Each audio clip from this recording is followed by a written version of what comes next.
अरहंताणम नमो अरहंताणम नमो अरहंताणम। बहुत सारे ऐसे रोग हैं जिनका बाहरी कारण प्रतीत नहीं होता, न कोई जन्म, न कोई वायरस, न कोई पारिस्थितिक वातावरण, कुछ भी नहीं, किंतु रोग प्रकट हो जाता है। उस समय 6 जीवनी शक्तियां निर्मित होती है।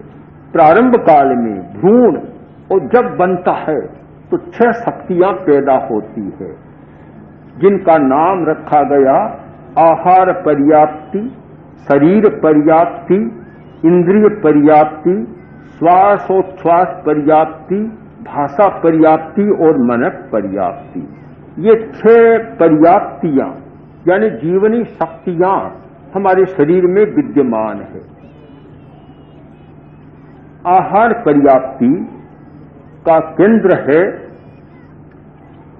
यह कंठ का भाग, थायराइड का भाग। यह आहार पर्याप्ति का केंद्र है, जहां चयापचय की क्रिया होती है। बहुत महत्वपूर्ण भाग है ये। शरीर पर्याप्ति का केंद्र है हमारी नाभि। नाभि जो सारे शरीर की रचना का मूल आधार है, केंद्रीय है। महर्षि पतंजलि ने एक बहुत सुंदर बात कही थी कि नाभि चक्रे काय व्यूह ज्ञानम। नाभि चक्र से काय व्यूह का ज्ञान होता है। पूरे शरीर की रचना का, शरीर में विद्यमान तत्वों का ज्ञान नाभि चक्र पर ध्यान करने से होता है। तो नाभि का बहुत बड़ा संबंध योग में भी रहा है और शरीर की दृष्टि से भी बहुत बड़ा संबंध है। ये हमारा मध्यवर्ती केंद्र है। और शरीर पर्याप्ति यानी शरीर की सारी जो रचना हुई है, अब शरीर को जो निरंतर पोषण चाहिए वह पोषण नाभि के द्वारा प्राप्त होता है। नाभि के द्वारा बाहर के पुद्गलों का निरंतर ग्रहण होता है और निरंतर वह क्रिया उसकी चालू रहती है। दोनों पर विचार करें, आहार पर्याप्ति और शरीर पर्याप्ति, दोनों का गहरा संबंध है। तो एक कंठ का स्थान और एक नाभि का स्थान, इन दोनों में संबंध हो जाता है।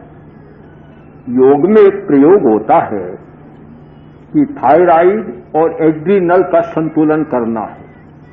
उसके लिए विधि बतलाई गई कि सीधे लेट जाओ,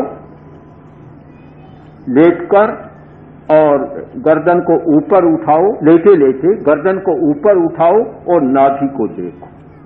यह बहुत महत्वपूर्ण क्रिया मानी गई है, नाभि दर्शन लेटे लेटे। इससे फलित होता है कि इस क्रिया से थायराइड और एड्रीनल का संतुलन स्थापित हो जाता है। योग में इसका बड़ा महत्व है, क्योंकि हमारी वृत्तियां जहां प्रकट होती है, सारी उत्तेजनाएं प्रकट होती है, वह स्थान और उस स्थान पर नियंत्रण थायराइड के द्वारा होता, इस स्थान से होता है।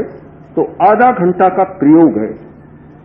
यह ब्रह्मचर्य के लिए भी इस प्रयोग का विधान है, सामान्य स्वास्थ्य के लिए भी इसका विधान है कि लेटे लेटे गर्दन को ऊपर उठाकर नाभि का दर्शन करें। दोनों में एक संतुलन स्थापित होता है। नाभि का और भी बहुत ज्यादा महत्व है कि यह तेजस शक्ति का केंद्र है और तत्व की मीमांसा में अग्नि तत्व का स्थान है। जहां 5 तत्व माने गए, पृथ्वी तत्व, जल तत्व, अग्नि तत्व, वायु तत्व और आकाश तत्व, उसमें नाभि अग्नि तत्व का स्थान है। प्राण में समान प्राण का स्थान है, जो समान प्राण सारी उस क्रिया को करने वाला है। पाचन तंत्र के द्वारा जो पाचन होता है, वहां बतलाया गया कि आहार पर्याप्ति के द्वारा खल रसीकरण होता है। खल रसीकरण को आप वर्तमान की भाषा में चयापचय क्रिया समझ सकते हैं कि उसका खल को तो निकाल देना, अपचय कर देना, और रस को आत्मसात कर देना। ये चयापचय की क्रिया, खल रसीकरण की क्रिया आहार पर्याप्ति के द्वारा होता है। तो ये दो पर्याप्तियां, हमारी दोनों जीवनी शक्तियां, जो स्वास्थ्य का मूल आधार है, आहार पर्याप्ति और शरीर पर्याप्ति। कौन व्यक्ति कितना जिएगा उसका सारा दायित्व आहार पर्याप्ति पर है। आयुष्य प्राण और आहार पर्याप्ति दोनों का गहरा संबंध है। जितनी आहार पर्याप्ति है उतना जिएगा। आहार पर्याप्ति अपना काम बंद कर देगी, आदमी की मृत्यु हो जाएगी। जैसे कोशिका के लिए चयापचय की क्रिया है कि कोशिक संख्या निर्धारित है कि एक कोशिका कब तक पुनर्जनन करती रहेगी। जब तक पुनर्जनन की क्रिया रहेगी कोशिका जीवित रहेगी, और पुनर्जनन की क्रिया बंद हुई कोशिका बिल्कुल मर जाएगी। तो यह संबंध आहार पर्याप्ति के साथ है। एक पारिभाषिक शब्द है ओज आहार। हम एक आहार लेते हैं मुंह के द्वारा या किसी बाह्य उपकरण के द्वारा, जैसे डॉक्टर ग्लूकोज चढ़ाते हैं या और भी नलियों के द्वारा पहुंचाते हैं, वह सारा मौखिक आहार ही है, कवल आहार कहलाता है। एक आहार हमारा होता है रोम आहार, जो हर रोए के द्वारा, शरीर की त्वचा के द्वारा हम आहार ग्रहण करते हैं। और एक आहार है ओज आहार।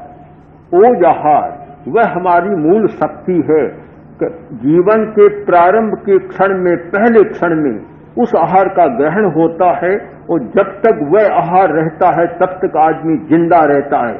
वो ओज आहार समाप्त होते ही आदमी मर जाता है। आहार पर्याप्ति, ओज आहार, इन दोनों में काफी गहरा संबंध है। चार पर्याप्तियां। इंद्रिय पर्याप्ति। इंद्रिय पर्याप्ति का केंद्र हमारे मस्तिष्क में,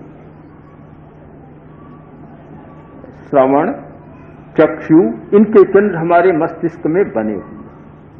श्वासोच्छ्वास पर्याप्ति को वर्तमान विज्ञान की तुलना में जब देखें तो लगता है कि जो रेस्पिरेटरी सिस्टम है वह श्वासोच्छ्वास पर्याप्ति का केंद्र है। और भाषा पर्याप्ति और मनक पर्याप्ति, हमारी भाषा की शक्ति, भाषा का केंद्र, जिसके द्वारा हम बोलने के भाषा वर्गणा के पुद्गलों को, परमाणुओं का ग्रहण करते हैं, फिर उन पुद्गलों को भाषा के रूप में बदलते हैं और फिर उनका विसर्जन करते हैं, तब हमारी वाणी व्यक्त होती है। पर्याप्ति का तीन कार्य होता है: अपने अपने योग्य पुद्गलों का, परमाणुओं का ग्रहण करना, फिर अपने कार्य के अनुरूप उनको बदल देना, परिणमन करना, और फिर उनका विसर्जन कर देना, उत्सर्जन कर देना। ये तीनों क्रियाएं बराबर पर्याप्ति की चलती है। छठी पर्याप्ति है मनक पर्याप्ति। उसका केंद्र भी हमारा मस्तिष्क है। वैसे चेतना के केंद्र तो पूरे शरीर में बने हुए हैं, किंतु मनक पर्याप्ति का मूल केंद्र है वह हमारे मस्तिष्क में है। ये हमारी 6 जीवनी शक्तियां हैं। इनके साथ स्वास्थ्य का बहुत गहरा संबंध है। यदि आहार पर्याप्ति ठीक काम कर रही है, स्वास्थ्य अच्छा रहेगा। हम आवारा परमाणुओं को रोकने में समर्थ रहेंगे, स्वास्थ्य में आने वाली बाधाओं को पार कर सकेंगे, और हमारी जैविक श्रृंखला जो एक रोग प्रतिरोधक क्षमता है हमारी बनी रहेगी। यह सारा दायित्व आहार पर्याप्ति का है। शरीर पर्याप्ति का कार्य ठीक चलेगा तब तक स्वास्थ्य हमारा अच्छा रहेगा।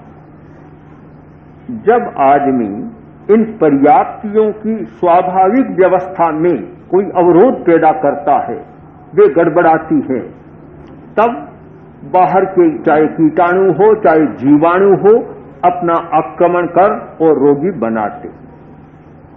तो रोग प्रतिरोधक क्षमता को केवल एक तंत्र के साथ नहीं, इन 6 जीवनी शक्तियों के साथ जोड़ना है, जुड़ी हुई व्यवस्था है।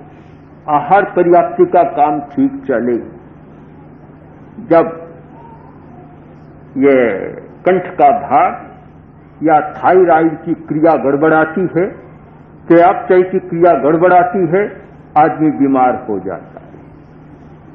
चाहे थायराइड का हाइपो चाहे हाइपर, दोनों अधिक क्रियाएं होती है, स्वास्थ्य गड़बड़ा जाता है। इसीलिए एक विधान किया गया था कि कंठ पर 1.25 घंटा का ध्यान का विधान, इस स्थान पर 1.25 घंटा ध्यान करें, जिससे थायरोक्सिन का निर्माण या जितनी भी उसकी जो स्राव है संतुलित होगा, चयापचय की क्रिया ठीक रहेगी। उसका संबंध वृत्तियों के साथ भी, केवल हमारी चयापचय की क्रिया के साथ नहीं, इसका संबंध वृत्तियों के साथ भी बहुत है। जो वृत्तियां बनती है, यह क्रिया ठीक नहीं है तो भय, डिप्रेशन आदि आदि अनेक मानसिक अवसाद की क्रियाएं भी प्रारंभ हो जाती है। तो आहार पर्याप्ति की सम्यक व्यवस्था चले, उसमें आदमी बाधा न डाले। बुरे भावों से भी बाधा आती, स्राव भी गड़बड़ा जाता है, बुरे चिंतन से भी बाधा आती है, और आहार के असंयम से भी बाधा आती है। प्रेक्षा ध्यान या महावीर का स्वास्थ्य विज्ञान, इस पर विचार करें तो हमें सबसे पहले ध्यान देना है कि मेरी आहार पर्याप्ति का कार्य सुचारू रूप से हो रहा है या नहीं हो रहा है, मैं उसमें कोई बाधा तो पैदा नहीं कर रहा। दूसरा प्रश्न है शरीर पर्याप्ति का, कि शरीर पर्याप्ति में आदमी बाधा डालता है। सामान्य भाषा में, लौकिक भाषा में कहा जाता है कि नाभि टल गई, धरण हो गई, नाभि टल गई। इसे कोई माने या न माने, नाभि टलने पर सारी स्थिति गड़बड़ा जाती है, शरीर की स्थिति गड़बड़ाती है, और नाभि को ठीक यथास्थान स्थापित किया, एकदम स्वस्थ हो जाता है, एक साथ स्वस्थ होता है। ये तो प्रायोगिक बात है, अनुभव की बात है। देखते हैं, जो बात स्पष्ट है वह चाहे किसी विज्ञान के द्वारा सम्मत हो या न हो, हम नहीं मानते कोई विज्ञान भी अंतिम सत्य है या और कोई असत्य ही है, प्रत्यक्ष हो रहा है। हमने डॉक्टर मनचंदा से, जो ऑल इंडिया मेडिकल इंस्टीट्यूट में कार्डियोलॉजिस्ट हैं, विभागाध्यक्ष हैं वहां के, उनसे पूछा कि हृदय रोग और प्रेक्षा ध्यान, इस विषय में आप इतनी रुचि क्यों ले रहे हैं?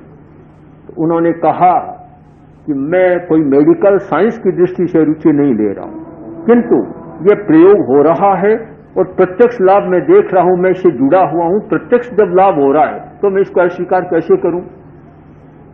चाहे शास्त्र कोई माने या न माने, प्रत्यक्षम ज्येष्ठम प्रमाणम, प्रत्यक्ष सबसे बड़ा प्रमाण है। मेरी आंखों के सामने सब ठीक हो रहे हैं, इसलिए मुझे इसमें रुचि पैदा हो।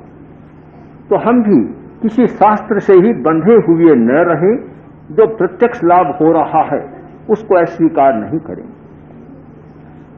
ये दोनों पर्याप्तियां, इनके प्रति हम जागरूक बने। शरीर पर्याप्ति में बाधा कब आती है? बीमारी के द्वारा भी बाधा आती है, और बीमारी को पैदा करने वाले भोजन के द्वारा भी बाधा आती है, और असंयम के द्वारा या वृत्तियों की अधिक उत्तेजना के द्वारा भी बाधा आती है। जैसे प्राचीन भाषा में कहा गया कि यह स्थान काय व्यूह का स्थान है, यहां ध्यान करने से व्यक्ति को पता लग जाता है कि वात और पित्त और कफ की स्थिति क्या है, उनका साम्य है या वैषम्य है। साम्यम आरोग्यम और वैषम्यम रोग है। इनका साम्य है तो आरोग्य है, और इनका वैषम्य है तो रोग है। इस स्थिति का उसको पता लग जाता है। शरीर के और भी परमाणुओं का पता लग जाता है।